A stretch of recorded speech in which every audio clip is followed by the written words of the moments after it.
L'urlo di Confindustria, un grido di dolore e poi la rabbia dietro a un sorriso a denti stretti. Gli imprenditori, che sotto i cieli del Triveneto pregavano tutti i santi del paradiso per rilanciare le grandi opere con un sottosegretario alle infrastrutture a denominazione di origine controllata del Nord-Est, restano delusi.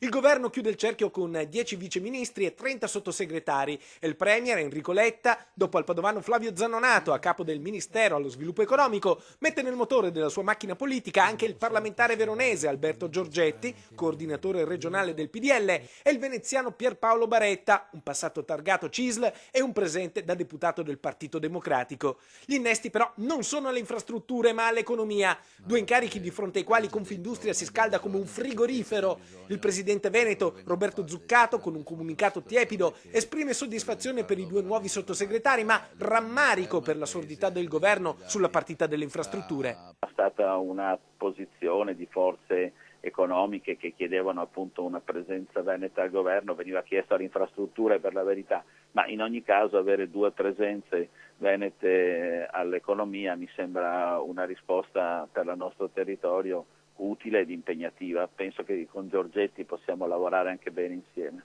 Pierpaolo Baretta, da Roma, lancia messaggi telefonici di fede e speranza.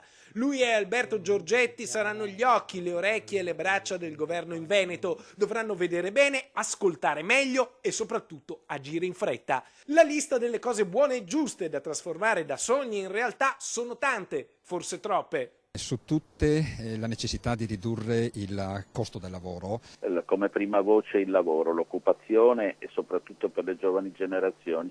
Penso che sia un segnale importante ed è a questo che bisogna dare risposta. Da oggi, con una dépendance del governo in Veneto, Confindustria torna alla carica con la sua agenda, già sottoposta a tutte le forze politiche. È ora di metterla in pratica. I cardini sono il lavoro, la burocrazia e le infrastrutture, perché lo sviluppo deve partire dalla liberazione di risorse da mettere a disposizione del Paese per rendere le imprese più competitive e creare lavoro. Tassiamo di più le rendite, combattiamo ancora di più l'evasione fiscale, riorganizziamo l'apparato pubblico, la macchina statale, perché lì possono derivare le risorse per dare una prospettiva a questo Paese. Non c'è dubbio che Zannonato, Giorgetti e io faremo di tutto per rappresentare al meglio la nostra regione e per quanto ci riguarda noi faremo la nostra parte.